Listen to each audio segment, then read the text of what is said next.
Let's bring in this conversation that is a bad spot and black spot, if you will, on the conscience of Africa, xenophobia in South Africa. South Africa is a beautiful country. Some of us have had the privilege to go there. It's a beautiful place to be. But what we see is very disturbing. And this is not the first time. It looks like time and again it keeps happening. And the role that a lot of African countries played to bring an appetite to an end looks like some young persons may not even be aware or may have been misguided by perhaps mischievous political element. I was just watching a video not too long ago where late Winnie Mandela was thanking Nigeria for the role it played. I know that Thabo Mbeki at some point schooled in Nigeria. There were people, I heard someone now maybe in his 50s or 60s saying that time in the 80s and 70s, 80s, he was willing to travel down to South Africa to join the ANC to fight against apartheid. That's how much Africa, Nigeria, Ghana, Zambia, and the rest of the continent aggregated to support this oppression that was very deadly for the black people of South Africa. Now they've gotten it, and now the country, we're seeing all kinds of elements taking on all kinds of causes, including chasing Africans or trying to chase Africans out of their own country. So I want to bring in our guest. Tokpa Ajayi is the acting Nigerian ambassador to South Africa. Mr. Ajayi, thank you so much for coming on the program. Thank you very much for having me. Mr. Ajayi, I think the great place to start, I guess maybe you are in Gauteng, maybe you're in Johannesburg or Pretoria, but from what I read, these things are happening around maybe Johannesburg, KZN in maybe Durban. Help us posit where the flashpoints are, and why do you think that time and again we get these triggers by these elements who fan the embers of xenophobia? Thank you very much. You can be more correct with your analysis in terms of the roles that many African countries have played in the total independence of South Africa. But right now, let me first, to the point, say that right now Nigeria are not under siege in South Africa. We are currently, the situation is currently under control. The government are working on it. The two governments are working on it. Actually, the priority right now is to ensure the safety and well-being of every citizen, including foreigners. What we have seen is a kind of isolated tension, and that is why it calls for caution. But in terms of direct attack or direct siege on Nigerians, that is not taking place right now. There have been some concerns about foreigners in terms of people targeting foreigners, all about, but the government have come out to issue a statement on that, particularly the police commissioner have cautioned the people against targeting foreigners and xenophobic practices. So for now, I'm particularly in Pretoria right now, and the situation is relatively calm. Also in Johannesburg, it is calm. So what we had before was an isolated happenings in KwaZulu-Natal in Durban, which was contained and which informed the prompt response by the government in terms of issuing out that directive to the people. And again, we have also issued some advisories which call for caution, and that is basically what it is right now. So, Mr. Ajayi, I'd like you to speak to another event, I believe, coming out of the Eastern Cape in South Africa, where some Nigerians of Igbo extraction were reportedly installing, or if you like, crowning a king, which, according to reports, some South Africans used to fuel xenophobia. As a matter of fact, I've seen a South African official condemn that particular action, saying that that contradicts the laws of South Africa. What is the position of the Nigeria High Commission on this? And is it true that this is part of what fueled this round of xenophobic attacks in South Africa? Thank you. We had that incident precisely on the 14th of March. And we came out to debunk it, that it was not a coronation. It was not an installation of any such. It was just a gathering of people trying to celebrate their culture. But of course, the optics was misrepresented. It was misunderstood. And that is why we swung into action by holding series of diplomatic engagements with the South African government. And we've been working around the clock since that time to ensure that we de-escalate whatever might come out or whatever is the wrong optics that was sent out, or what my reaction of people might be about that.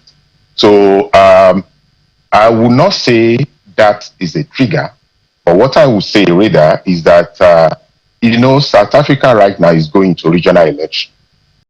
They are going to have what we call municipal election in November. And I want you to know that since the time ANC lost power, lost majority power during the 2024 election, some splinter parties have been trying to gain currency in the country.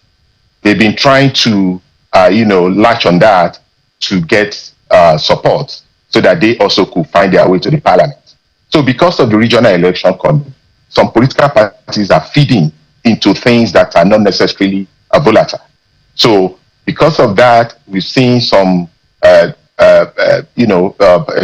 opposition leaders try to, cash in on the situation by, instigating people. And I must say that people involved in this going about trying to harass foreigners are just very few members of the community, which essentially are acting on the dictates of their political sponsors and the rest. And the government has come out to make its position known. And also, Nigerian government, you could see that our foreign minister came out after that incident to issue a statement, which the mission as well as issued a statement to clarify the situation and to say that this is not what it was perceived to be. But essentially, we apologize for any misunderstanding on that. And as a follow-up to that, last Friday, I was in the Eastern Cape with the Deputy Minister of Corporate Governance and Traditional Affairs here in South Africa, with the Provincial Commissioner of Eastern Government, with the traditional ruler of the Eastern Government, to so that the essence of my engagement there is to reassure the traditional community, is to ensure that we, Nigeria and South Africa, our relations remain largely cordial, and that we share so many things in common, rather than isolated case of whether there was a coronation or not. Well, Essentially, the situation is calm, even in the Eastern Cape. As in fact, I will follow up that by doing a kind of roadshow in terms of myself and the Deputy Minister walk around the streets of Eastern Cape on Friday, and everything was fine. The shops were open. Nigeria, Nigeria, and they were doing their business quite fine. It will be important to get clarity on what nature of cultural expression that the Igbos were trying to put out, because similar event occurred in Ghana last year that also led to some form of crisis where Ghanaians came out protesting against that action. But more importantly now, I'd like you to speak to whether or not the Nigeria High Commission in South Africa engaged with the authorities over the attacks that we have seen, and some of them were very violent, inhumane, in which foreign nationals were being confronted and asked to present their immigration papers, and even when they did, they were still beaten, by a mob, and it appeared that even police authorities were complicit in the attacks that went on unchecked. So, did the Nigeria High Commission engage the police authorities, and were Nigerians, part of those who were attacked in this round of xenophobic attacks? Thank you. We've been actively engaging the authorities, right from the period. And as I said, what you saw in terms of what is in your optics, in the social media, there are so many, optics being put there. Some of them are not even right now. I wouldn't say that the police are complicit, and I wouldn't say that the government are involved in that. But what I would say is that we've been engaging together with the government, with the authorities in South Africa, to de-escalate whatever might come from the and as I mentioned, that these are being fueled by political opportunists. Those people you are seeing, they are few, they did not represent the entire South African community. They are just people acting on their paymasters, and we have ensured that we take priority the well-being of our people, particularly in Nigeria. We take it as a priority here. We have engaged with the authority, as I mentioned. There was a high-level meeting that happened on the 8th of April, where we engaged and we have had reassurance, a lot of reassurances from South African government. And as a follow-up to that, we have issued a lot of advisory to our people in terms of remaining calm and respecting the local laws and customs. So based on that, we've done that, and we continue to engage. And I mentioned the fact that I was in the Eastern Cape last week to as further engagement to consolidate on our previous engagement. Concerning the type of cultural gathering that the Igbos are doing, Nigeria, we are people of culture. It was a gathering to celebrate, I understand, the New Yam Festival, and in that gathering, I think because of the digital age we are, some people put it up in this thing, and it was misunderstood. Remember that South African people, they watch Nigerian movies, and when you mention some words in Nigerian movie, they could easily connect with that. So that's where the misunderstanding actually came from. So in terms of the advisory that you're giving Nigerians there, what are you telling them in terms of where is safe and where is not safe? Because we've seen videos of people being beaten, whether they are mistaken identity or not. But we know that, the authorities usually give citizens, either the ones even coming in, imagine someone's come from Nigeria or another country, wants to go to South Africa. So where is safe for them to visit? Where is not safe in terms of advisory now? Right now, the entire country is safe, but there are some isolated spots where we ask our nationals, particularly any day we heard that, we get an intelligence that there is going to be a march. We advise our nationals to remain calm, not to open their shops wherever we find that it's going to be volatile. And we also ask them to always be on the good side of the law in terms of respecting local laws and customs. You understand? And we have also advised them to remain actively engaged with the mission, and as well as the local authorities in terms of any threat to life or properties. So we've issued that. And as I mentioned, the police, the Commissioner of Police in South Africa has also came out to issue a statement, cautioning South Africans not to engage in unnecessary attack against foreigners and to caution them against xenophobic tendencies. The Home Affairs, that is the Minister of Interior here, has also come out to also issue similar one. So in terms of our own, we've ready, because you find Nigerian almost in every region in South Africa doing legitimate businesses. So we've asked them that wherever there is any likelihood of a protest, then they should try to be on the side of the law, remain engaged with the mission, close their shop when it's becoming volatile. And I must say, Nigeria are not particularly being targeted. It is what we are seeing now is isolated confrontation with foreigners in general. You understand? And the authority and Nigerian government are actually engaged, actively engaged in this. So specifically now, what are those areas, those hotspots to avoid? Because I imagine the Nigerians who are also maybe traveling or planning vacations. What are some of those hotspots to avoid? I would not actually specifically point out at a particular place to, but because this, as I said, the situation is calm. It's relatively calm as I speak. You know, many people are coming in.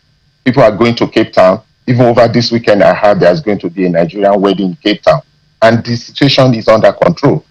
The hotspot, we can say, are those areas where maybe foreigners are doing businesses, which some miscreant can want to come in spontaneously. You know, it's not that the entire region is engulfed. You know, so I would not say issue a direct advisory that don't go to this area, you go to this area. No, because the situation I'm seeing that is in my hand right now is calm, relatively calm. But of course, there's need for caution, just like in any situation.